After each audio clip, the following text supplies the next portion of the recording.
가운데 함께 할 수 있는 것이 얼마나 큰 기쁨이고 축복인지 모릅니다. 그래서 아직 하나님의 말씀 창세기 41장 펴시겠습니다. 창세기 41장, 우리가 계속해서 요셉의 삶을 살펴보고 연구하는데, 오늘 하나님께서 요셉의 삶을 통해서 우리에게 주시고자 원하시는 영적인 교훈이 무엇인지를 한번 살펴보는 시간을 갖도록 하겠습니다. 창세기 41장 38절에서부터 43절까지 있는 말씀을 제가 여러분들에게 공독해 드리도록 하겠습니다. 창세기 41장 38절에서 43절까지 있는 말씀입니다. 바로가 그 신하들에게 이르되 이와 같이 하나님의 신이 감동한 사람을 우리가 어찌 얻을 수 있으리요 하고 요셉에게 이르되 하나님이 이 모든 것을 내게 보이셨으니 너와 같이 명철하고 지혜 있는 자가 없도다. 너는 내 집을 치리하라. 내 백성이 다 내 명을 복종하리니 나는 너보다 높음이 보좌뿐이니라.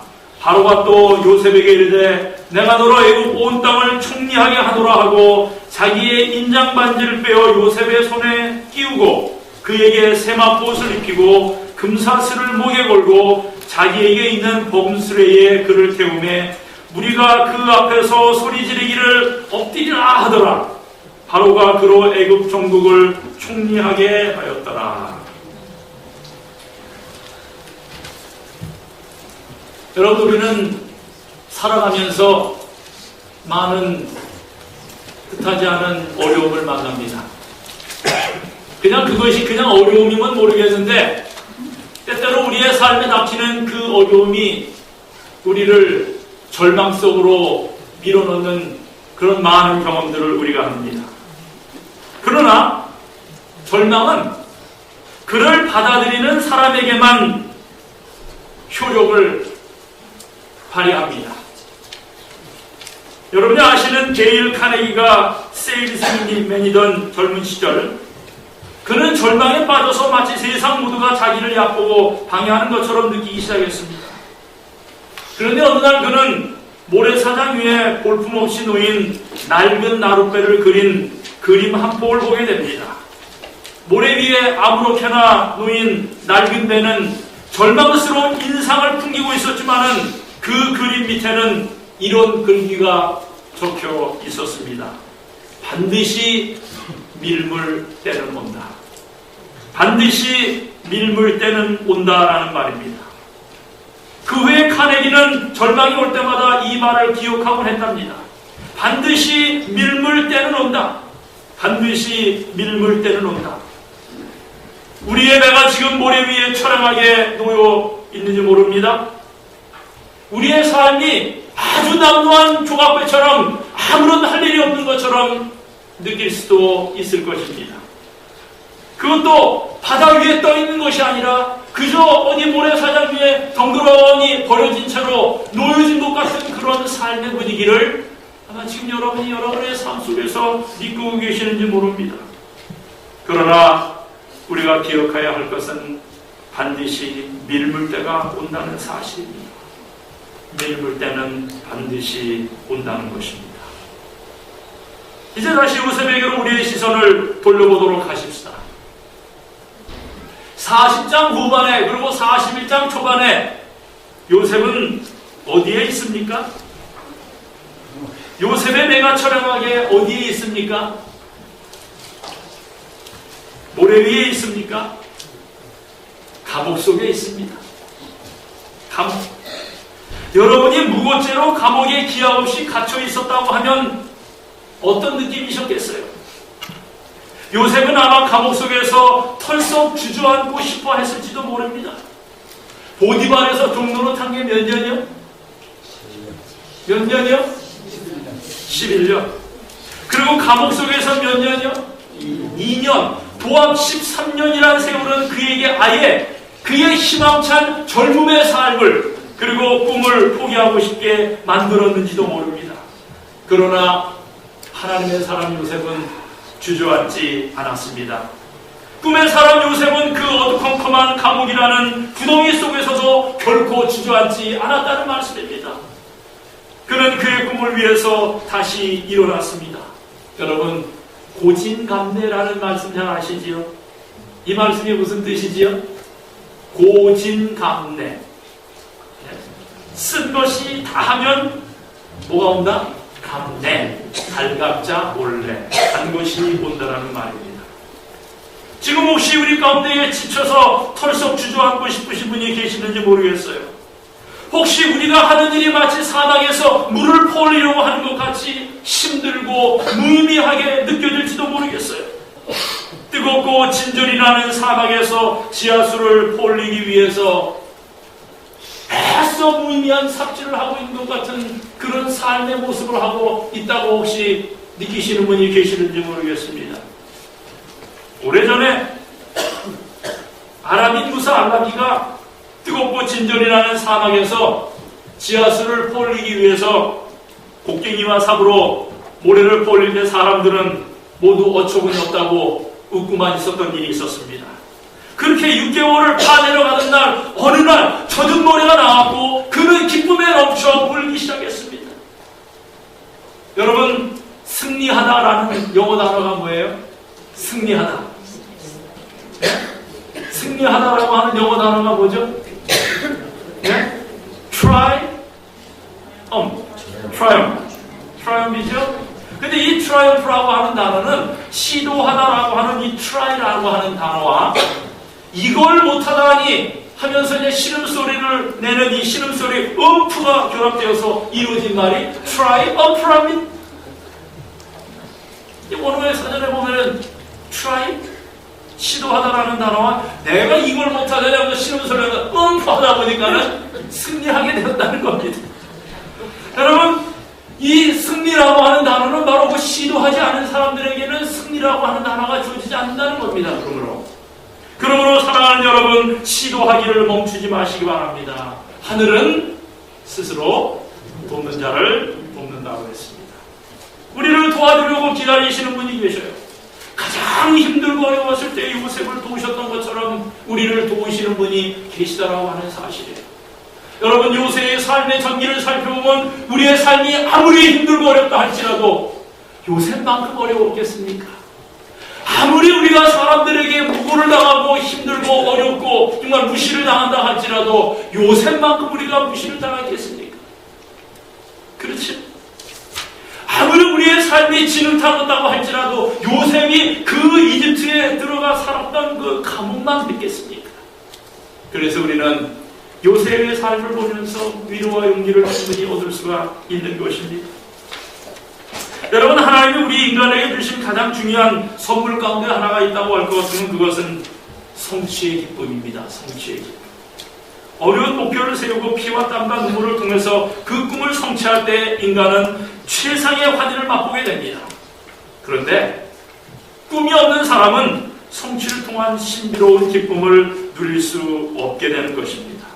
그리고 소원을 갖지 않는 사람도 참된 기쁨을 누릴 수가 없는 것입니다. 꿈과 소원, 그리고 목표를 가진 사람만이 성취의 기쁨을 누릴 수가 있는 것입니다. 그러면 우리는 연세와 관계없이 어떠한 꿈을 가질 필요가 있어요. 소원을 갖고 있어야 하는 것입니다. 주님 안에서 원대한 꿈을 가지고 사는 것이 얼마나 중요한지.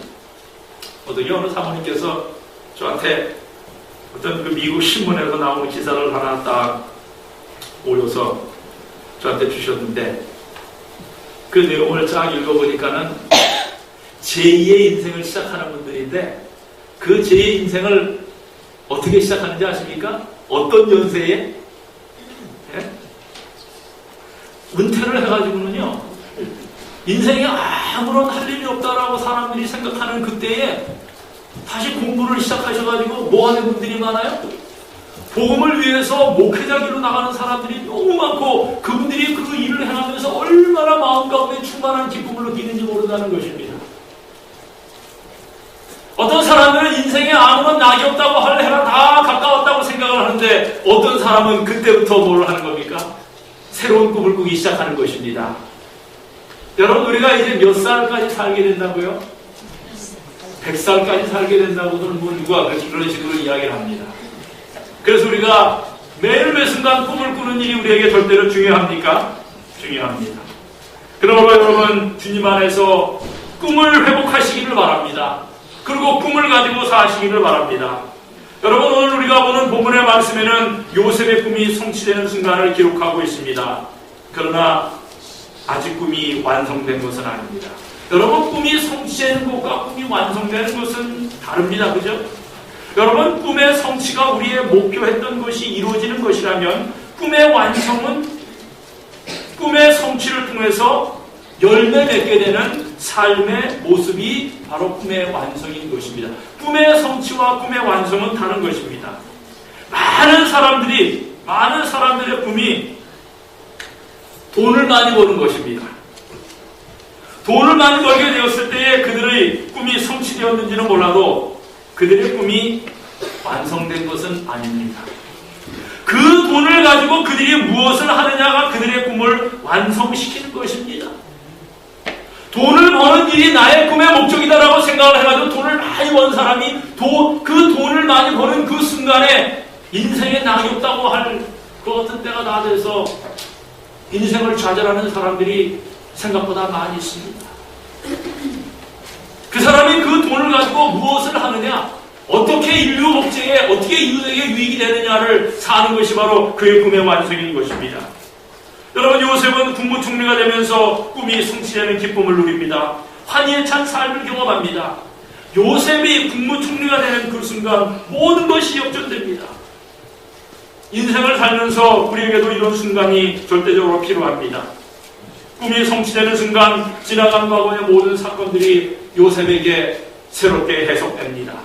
자기를 노예로 팔았던 형제들의 잔악함, 그리고 보디발의 아내의 유혹과 감옥살이 등의 사건들이 새롭게 해석되어집니다. 어려운 시절들은 새롭게 기억하면서 이것은 단순한 고난이 아니라 하나님의 손길과 섭리 속에서 이루어졌다는 것을 깨닫게 되는 것입니다. 만약 요셉이 이것이 하나님의 손길과 섭리 속에서 이루어진 것으로 깨닫지 않았다면 아마 요셉이 총리 대신이 되고 나자마자 큰일 날 사람이 두 사람이 있는데 그 사람이 누구겠습니까? 미세스 보디발 and 미스터 보디발. 여러분 지금 보디발이 높아요? 지금 요셉이 높아요? 1인 지하 만인 지상. 그게 뭐죠? 그게 국무총리 아닙니까? 여러분 이 보디발은 일개 뭐예요? 바로의 시위대장에 불과한 것입니다. 그런데 여러분 이 요셉이 총리가 되고 나서 보디발을 불렀을까요? 안 불렀을까요? 여러분 안 불러도 궁궐에서 볼 수 없기 때문에 아마 요셉이 그의 결백을 설명했을까요? 안 했을까요? 우리 같으면 어떻게 해요? 네가 나를 무고죄로 감옥에 넣어 너희 들어오자. 그리고 총리가 된 요셉을 보고 보디발을, 미세스 보디발은 어떻게 생각했을까요? 큰일 났다. 나는 이제 어떻게 하나? 그리고 내 남편의 목은 어떻게 하나? 이렇게 했을까요? 아니면 뻔뻔하게 내가 저렇게 될 줄 알았어. 그래서 내가 저 인물을 꼬신 것이다. 그렇게 됐으면 내가 내 남편 보디발과 이혼하고 총리 대신에 마누라가 될 수 있었을지도 몰랐는데 라고 했겠습니까? 근데 여러분 이와 또한 무고한 요셉을 강간짓으로 감옥에 집어넣을 정도의 인간성을 가지고 있었던 보디발의 아내였다면 어이구 큰일 났다라고 생각했을 가능성이 많습니다. 이러함에도 불구하고 요셉은 그가 겪은 고난은 단순한 고난이 아니라 하나님의 손길과 섭리 속에서 이루어졌다는 사실을 절대적으로 확신하기 때문에 무엇을 뭐로 갚지 않았어요? 악으로 갚지 않았습니다. 여러분의 생애 가운데서도 이런 꿈의 성취가 이루어지기를 기원합니다. 요셉의 꿈이 성취되는 축복된 순간에 배우는 귀중한 교훈이 있습니다. 그것은 첫째, 하나님은 겸손히 기다리는 자를 위해 무대를 준비하신다는 사실입니다.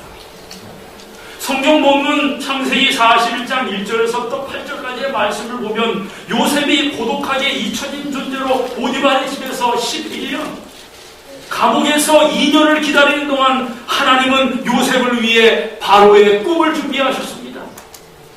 하나님은 요셉을 위해 역사의 무대를 준비하셨던 것입니다. 그러므로 하나님의 신실하심을 아는 것이 얼마나 기쁜 일입니까? 그런데 여러분, 우리는 상황이 어려워지면 하나님의 계획을 신뢰합니까? 아니면 의심합니까? 하나님의 사랑을 신뢰합니까? 아니면 의심합니까? 그리고 하나님이 주신 꿈에 대하여 인내합니까? 아니면 회의를 갖게 됩니까? 우리가 기억해야 할 것은 우리의 삶에 시련이 닥치고 어려움이 오면 그때가 바로 하나님이 역사하시는 순간임을 기억해야 합니다. 하나님이 일하시고 계시는 때임을 기억해야 합니다.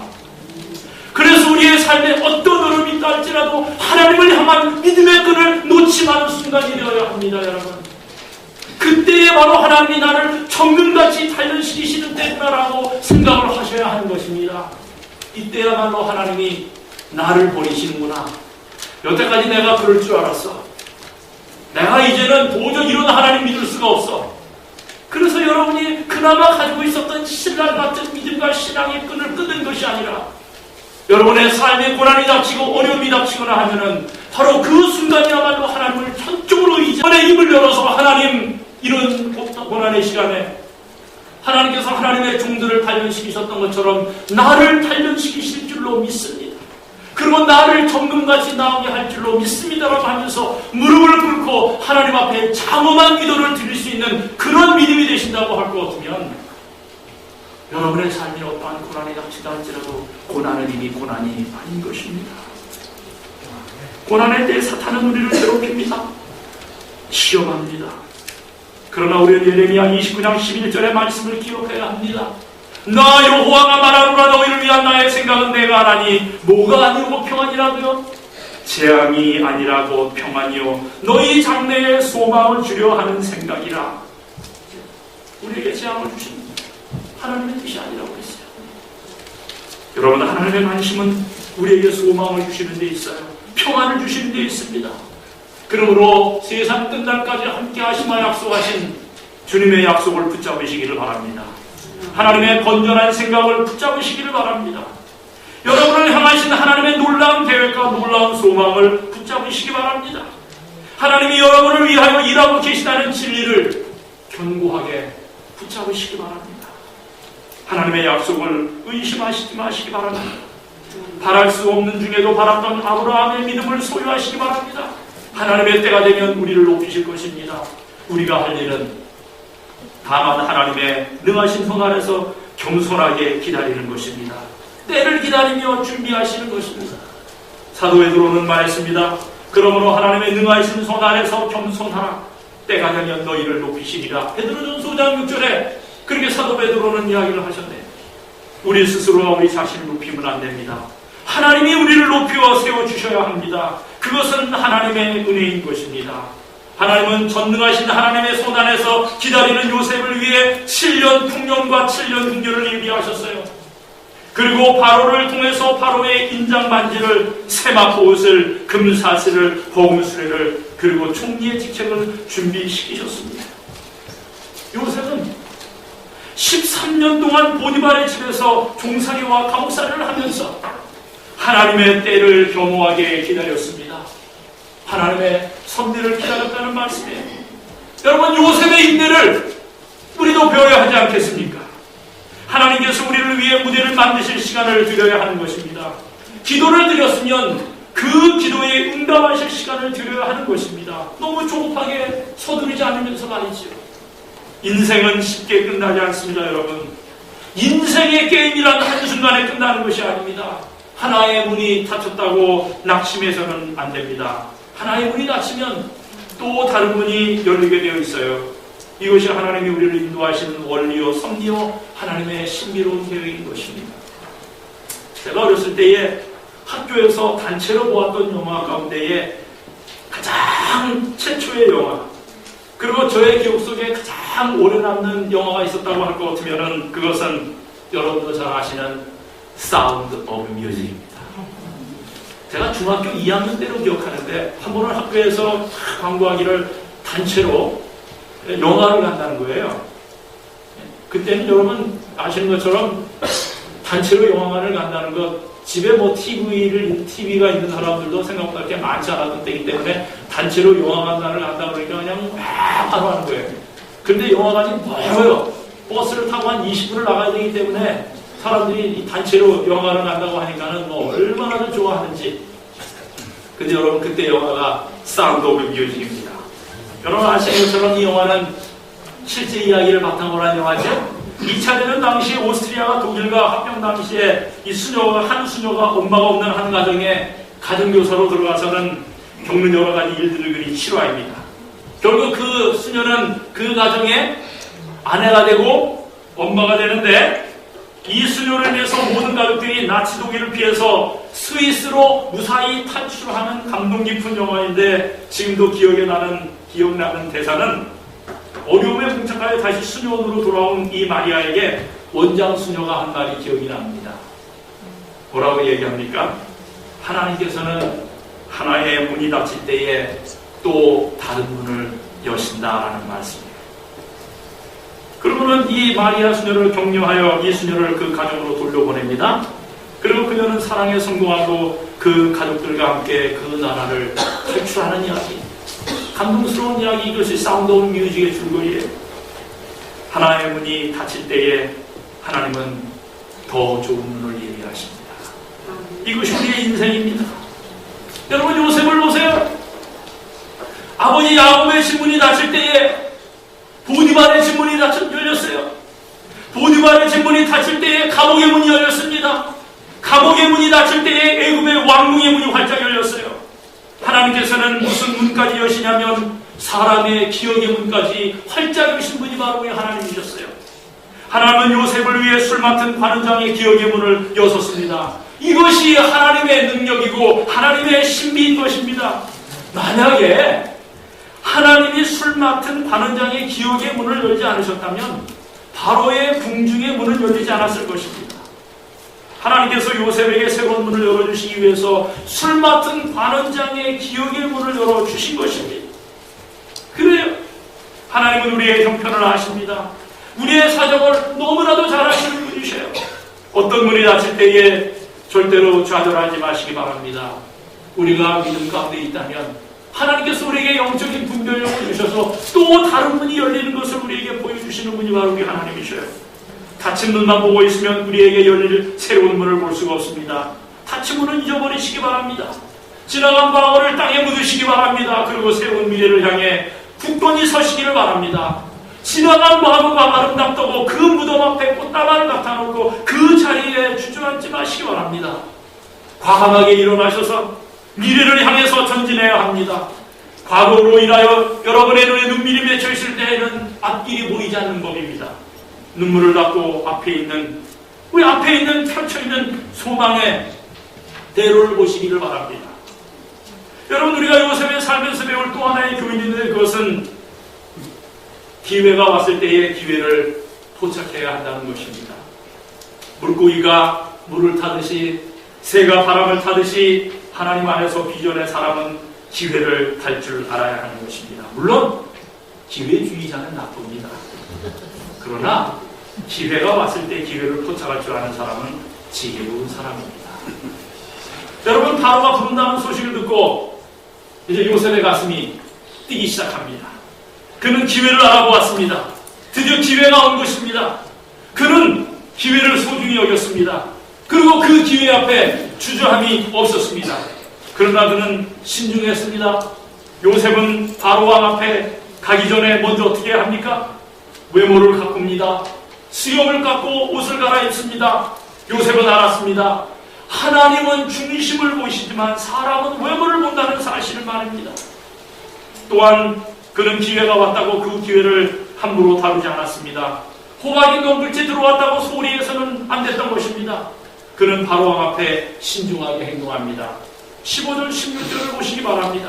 41장 15절 16절을 보시면 바로가 요셉에게 이르되 내가 한 꿈을 꾸었으나 그것을 해석하는 자가 없더니 들은즉 너는 꿈을 들으며 능히 푼다더라. 요셉이 바로에게 대답하여 가로되 이는 내게 있는 것이 아니라 하나님이 바로에게 평안한 대답을 하시리이다. 여기에 요셉의 위대함이 있어요. 여러분, 이 요셉과 바로가 대화한 얘기 가운데 제일 많이 등장하는 단어가 무슨 단어냐면 하나님이 하셨다는 것입니다. 그리고 하나님이 하실 것이라는 것입니다. 우리 어쩌면은 내 능력으로, 내 경험으로, 내 노하우로, 내 지식으로라고 이야기하겠지만은 여러분, 하나님의 사람은 하나님이 받으셔야 될 영광을, 하나님이 받으셔야 될 크레딧을 스스로가 챙기지 아니하는 모습을 우리는 보게 됩니다. 요셉은 적합한 언어를 구사할 줄 알았어요. 자신이 꿈을 해석하는 것이 아니라 하나님이 하신다고 말합니다. 그는 하나님 앞에서 겸손했습니다. 기회를 포착할 만큼 준비가 되어 있고 꿈을 해석할 지혜도 있었어요. 그러나 절대로 쉽게 이 기회를 취하려고 하지 않은 요셉을 보시기 바랍니다. 하나님보다 앞서 행동하지 않았습니다. 물을 익기까지 기다립니다. 이렇게 요셉은 항상 하나님과 연결되어 있습니다. 25절을 보셔도 요셉이 바로에게 구하되 바로의 꿈은 하나이라 하나님이, 그리고 그 꿈 이야기를 다 이야기하면서도 28절에 보시면 내가 바로에게 구하기를 하나님이, 그리고 32절을 보시면 바로께서 꿈을 2번 겹쳐 꾸신 것은 하나님을 강조합니다. 하나님이 역사에 관여하신다는 사실을 말합니다. 애국 사람이 믿고 있는 것처럼 바로가 신이 아니라는 것을 시사합니다. 천지를 만드신 전능하신 하나님이 모든 일을 다스린다는 사실을 말을 합니다. 그는 하나님을 증거하기 위해 최선을 다합니다. 그러므로 여러분, 우리는 겸손해야 합니다. 죽기까지 겸손해야 합니다. 하나님이 온전히 나의 삶을 통하여 높이 드러나셔야 합니다. 나의 인생에 내가 아무리 수고하고 열심히 노력해서 인생의 거대함을 성취한다고 할지라도 여러분, 하나님이 아니시며 우리가 그렇게 되겠어요? 우리가 분별하지 못하지만 여러분, 지금 나의 삶의 성공은 내가 잘나서 된 거예요? 아니지요. 아무도 나를 위하여 기도해주는 사람이 없다라고 생각했는데 내가 이만큼 성공했다고 하더라도 여러분, 나를 위하여 그늘에서 그림자 아래서 기도하는 그 누군가가 있었기 때문에 그 사람의 겸비함을 보고 나의 삶을 지금까지 이렇게 인도하셨다고 하는 사실. 그래서 우리는 죽을 때까지 뭐 해야 돼요? 죽을 때까지 겸손해야 합니다. 죽을 때까지 겸손해야 합니다, 여러분. 죽을 때까지 겸손해야 돼요.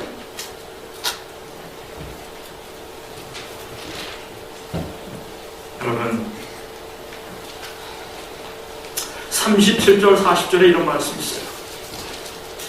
여러분, 요셉은 이제 다 이 바로의 꿈을 해석합니다. 그런데 33절에서 36절까지의 말씀을 보면 바로의 꿈을 해석할 뿐만 아니라 다가올 흉년에 대한 해결책까지 제공합니다. 그래서 지혜로운 사람을 세워서 7년 동안 풍년과 함께 찾아올 7년 흉년을 대비하라고 제안합니다. 이것이 요셉과 애굽 술객이나 박사와 다른 점입니다. 그들이 꿈을 해석할 수 있을는지는 모르지만 꿈에 대한 해결책은 주지 못합니다. 점쟁이들이 점은 치지만 운명까지는 바꿀 수가 없다는 말씀입니다. 그러나 하나님은 하나님의 사람을 통해서 그 해결책까지도 주시는 분이시죠. 여러분, 성공적인 인물들은 자기에게 주어진 일만 하는 사람들이 아닙니다. 부탁받는 일만 하는 사람들이 아닙니다. 필요하다면 자발적으로 더 많은 일, 더 많은 수고와 헌신을 아끼지 않는 사람들이에요. 사업을 경영하는 사람들은 이런 인물을 찾습니다. 그들은 실력과 재능이 탁월한 사람보다 태도가 타고난 사람에게 감명을 받습니다. 요셉은 실력뿐만 아니라 태도가 좋았던 사람이에요. 바로는 요셉의 꿈 해석과 그가 제시한 해결책 앞에 감격합니다. 그래서 37절에서부터 40절에 있는 말씀이 등장하는 걸로 보여요. 보세요. 바로와 그 모든 신하가 이 일을 좋게 여긴지라 바로가 그 신하들에게 이르되 이와 같이 하나님의 신이 감동한 사람을 우리가 어찌 얻을 수 있으리요 하고 요셉에게 이르되 하나님이 이 모든 것을 내게 보이셨으니 너와 같이 명철하고 지혜 있는 자가 없도다. 너는 내 집을 치리하라. 내 백성이 다 내 명을 복종하리니 나는 너보다 높음이 보좌뿐이니라. 바로는 요셉을 국무총리로 세웁니다. 드디어 요셉의 꿈이 성취되는 축복된 순간입니다. 41절, 45절을 보셔요. 바로가 또 요셉에게 이르되 내가 너로 애굽 땅 온 땅을 충리하게 하노라 하고 자기의 인장반지를 빼어 요셉의 손에 끼우고 그에게 세마포옷을 입히고 금사슬을 목에 걸고 자기에게 있는 범수레에 그를 태우매 무리가 그 앞에 소리 지르기를 엎드리라 하더라.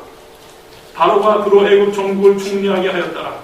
바로가 요셉에게 이르되 나는 바로라 애굽 온 땅에 내 허락 없이는 수족을 놀릴 자가 없으리라 하고 그가 요셉의 이름을 뭐라고요? 사브나 바네아라 하고 또 온 제사장 보디베라의 딸 누구를 그에게 주어요? 아스낫을 그에게 주어 아내를 삼게 하니라. 요셉이 나가 애굽 온 땅을 순찰하니라. 얼마나 극적인 장면이에요. 예? 요셉은 이 자리에 오기까지 두 번이나 그의 옷을 빼앗겼어요. 그는 형제들에게 채색 옷을 빼앗겼습니다. 그리고 그가 입은 옷은 노예의 옷이었어요. 또 보디발의 가정 총무의 외투를 보디발의 아내에게서 빼앗긴 후에 입었던 옷은 죄수의 옷이었습니다. 그런데 하나님께서는 이제는 요셉에게 채색 옷, 노예의 옷, 죄수의 옷을 벗기시고 무슨 옷을 입혀주셔요? 세마포 옷을 입혀주십니다. 이것이 하나님의 놀라운 축복입니다. 하나님을 신뢰하고 하나님을 의지하는 사람에게 하나님은 이전에 입었던 옷보다 이전에 빼앗겼던 옷보다 훨씬 좋은 옷을 주십니다. 그가 입었던 채색 옷이나 보디발의 가정 총무의 옷과는 비교할 수 없는 옷을 하나님은 예비하셨습니다. 그가 빼앗겼던 옷과는 비교할 수 없는 영광스럽고 영화로운 옷을 준비하셨습니다. 여러분, 요셉은요 고난이라는 광경 수레를 타고 애굽 땅에 내려왔습니다. 하나님은 요셉에게 고난의 수레 대신 무슨 수레를 태우셔요? 복음 수레를 태우십니다. 여러분, 복음 수레는 아무나 탈 수 있는 것이 아닙니다.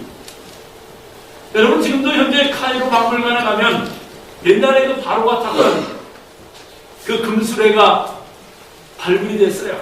다음을 보셨습니까? 카이로 박물관에 가셨어요? 예? 예. 그 당시에 어떻게 그렇게 수레를 만들 수 있을까? 아니 그냥 그 어마어마한 수레째 무덤 속에 집어넣었어요. 그래가지고는 그걸 문을 막았는데 그게 발굴이 됐습니다. 그래가지고는 카이로 박물관에 다양하게 전시되어 있는데 그 수레가 얼마나 휘황찬란하고 이 금으로 되어 있는지요. 눈이 부실 지경이에요. 요즘 대통령이 타는 리무진? 아이고 저리 가랍니다. 그리고 모든 사람들이 그 앞에서 머리를 숙입니다. 엎드립니다. 그때 요셉은 무엇을 생각했을까요? 무엇을 생각했을까요? 그의 꿈입니다.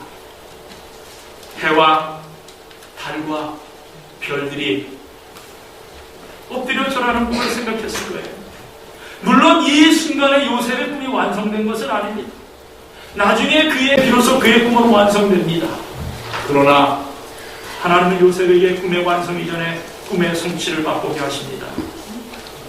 그런데 요셉의 꿈이 성취되기 전에 가장 고통스러운 시련의 시간은 언제였습니까? 아마 모르긴 해도 꿈이 성취되기 바로 직전이지 않았나는 생각이 듭니다. 여러분, 동트기 전이 가장 어두운 법입니다. 요셉이 바로를 만나기 직전에 그는 칠 같은 감옥에서 2년을 보냅니다.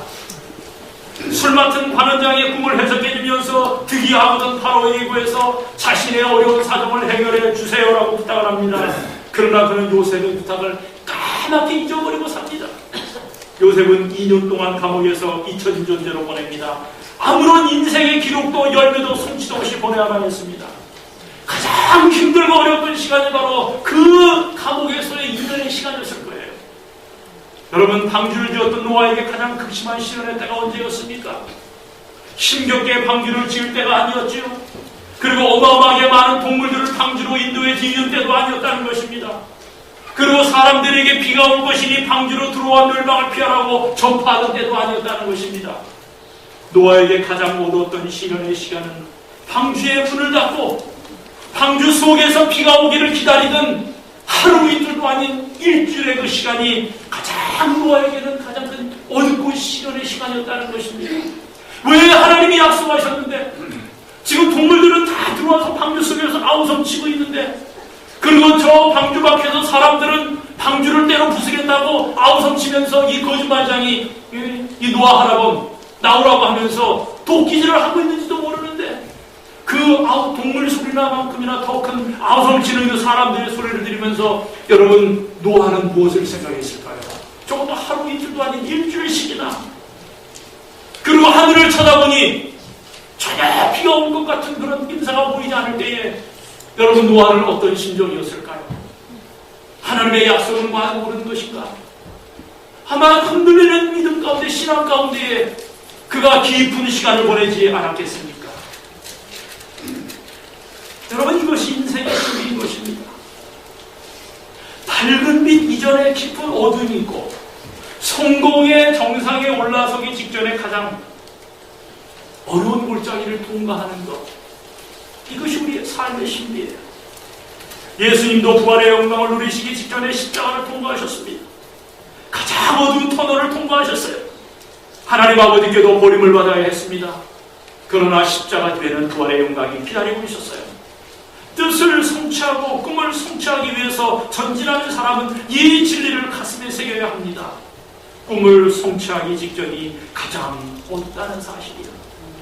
어둠의 순간에 절망하지 마시기 바랍니다. 그럼 체스터필드 경은 그래서 말하기를 뭐라고 이야기했냐면, 절망하지 말라.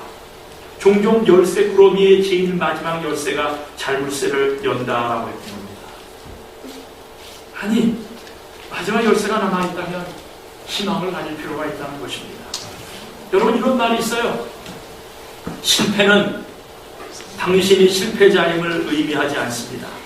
그것은 당신이 아직 성공하지 못했다는 것을 의미할 뿐입니다. 실패는 당신이 아무것도 이루지 못했다는 것을 의미하지 않습니다. 그것은 당신이 무언가 배웠다는 것을 의미합니다. 실패는 당신의 미신이 손상된 것을 의미하지는 않습니다. 그것은 당신이 다른 방법으로 무언가 해야 한다는 것을 의미하는 것입니다. 실패는 당신이 열등하다는 것을 의미하지는 않습니다. 그것은 당신이 완전하지 못함을 의미하는 것입니다. 실패는 당신이 생을 낭비했다는 것을 의미하지는 않습니다. 그것은 당신이 새 출발할 이유가 있음을 의미하는 것입니다. 실패는 당신이 결국 하지 못했다는 것을 의미하지 않습니다. 그것은 단지 약간의 시간이 더 걸린다는 것을 의미할 뿐입니다. 여러분, 칼라일이라고 하는 위대한 역사가를 기억하십니까? 칼라일. 여러분, 이 칼라일이 그가 쓰고 있던 역사책의 원고를 천신만고 끝에 수고 끝에 마친 후에 평소에 역사에 대해서 조예가 아주 깊다고 하는 이웃 사람에게 한번 읽어줄 것을 부탁했습니다. 그러고는 몇 주일이 지나서 칼라일은 그에게 원고를 돌려달라고 연락을 합니다. 소식을 받은 이웃 사람이 그 원고를 돌려주기 위해 찾았지만 그 원고 뭉치는 눈에 띄지 않았습니다. 불행하게도 그 집 하녀가 책상에 있던 이 원고 뭉치가 그냥 대충 별로 이렇게 대수롭지 않은 것처럼 느꼈기 때문에 불쏘시개로 사용해버린 것입니다. 이 사실을 알게 된 칼라일은 정신이 아찔했습니다. 일생 동안 심혈을 기울인 원고가 눈 깜짝할 사이에 잿더미로 되어버린 거예요. 초고 원고조차도 정말 난감했습니다. 집필을 포기하고 싶었습니다. 그러나 칼라일은 고심 끝에 원고를 다시 쓰기로 결심합니다. 대단한 인내와 무서운 심정으로 처음부터 다시 원고를 집필했습니다. 이렇게 해서 나온 책이 바로 그 유명한 프랑스 혁명사라고 하는 책입니다, 여러분. 칼라일은 이 책으로 명성을 얻었고 영국의 문학가로서 사상가로서 사람들에게 큰 사랑을 받게 됩니다. 훌륭한 인물은 어둠 속에서 만들어지는 법인가 봐요. 그러나 그 어두움은 영원히 계속되지 않습니다. 밀물이 있고 썰물이 있듯이 하나님의 때는 반드시 찾아옵니다. 인내 속에 기다리면 인생은 역전의 날이 있습니다. 요셉은 인생을 역전시키는 하나님을 경험했습니다. 구덩이에 던져진 요셉이 높은 정상에 서 있습니다. 질서의 옷이 벗겨지고 국무총리가 입는 세마포옷이 펴졌습니다. 고난의 수레에서 내려서 버그 수레를 타고 있어요. 엎드려 절에 뜬 그가 이제는 사람들의 절을 받고 있습니다. 손에는 인장 반지가, 목에는 금사슬이 걸려 있어요. 보디발의 아내의 유혹 때문에 버림받았던 요셉에게 사랑스러운 아내가 선물로 주어졌습니다. 여러분의 인생도 역전될 수 있습니다. 아직 인생의 게임이 끝나지 않았어요. 실패와 좌절 앞에 결국 굴복하지 않았던 아브라함 링컨의 말을 기억하시기 바랍니다. 내가 걷는 길은 험하고 미끄러웠다. 그렇죠? 아브라함 링컨은 정말 선거 때마다 낙방했고 정말 시험 때마다 고배를 마셨어요. 그리고는 아브라함 링컨이 그렇게 고백합니다. 내가 걷는 길은 험하고 미끄러웠다. 그래서 나는 자꾸만 미끄러져 길바닥 위에 넘어지곤 했다. 그러나 나는 곧 기운을 차리고는 내 자신에게 이렇게 말했다. 길이 약간 미끄럽긴 해도 낭떠러지는 아니야. 길이 약간 미끄럽기는 해도 낭떠러지는 아니야. 설령 낭떠러지를 할지라도 하나님이 함께 하실 때에 떨어진 그 자리에서 하늘 나는 축복을 경험하게 되시는 여러분이 되시기 바랍니다. 시련과 역경을 두려워하지 마시기 바랍니다. 사랑하는 여러분, 우리가 주님을 향한 그 믿음의 여정을 사는데 힘들고 어려운 우리의 삶을 닥친다 할지라도 결코 포기하지 마십시다. 그 어느 누구도 나의 삶의 문제를 이해하지 못해서 내가 깊고 힘들고 어려운 고독의 시간, 외로움의 시간, 그 시간을 걷는다 할지라도 사랑하는 하나님을 붙잡는 믿음에서는 포기하지 마시도록 하십시다. 결코 중단하지 마십시다. 하나님은 우리 곁에 계셔요. 기회는 분명히 찾아옵니다. 닫힌 문 앞에 망설이지 마시기 바랍니다. 새롭게 열린 문을 향해 서도록 하십시다. 기회를 위해서 준비하시기 바랍니다. 여러분이 시련 중에 계시다면 여러분의 생애를 역전시키실 하나님을 바라보시기를 바랍니다. 우리 사랑의 하나님이 약속하신 대로 여러분과 함께 하십니다. 이제 우리 아름다운 찬양을 들으면서 한 주일 동안, 한 달 동안 주님께서 우리에게 건강 주셨죠. 모든 것이 다 주님의 것이, 모든 것이 다.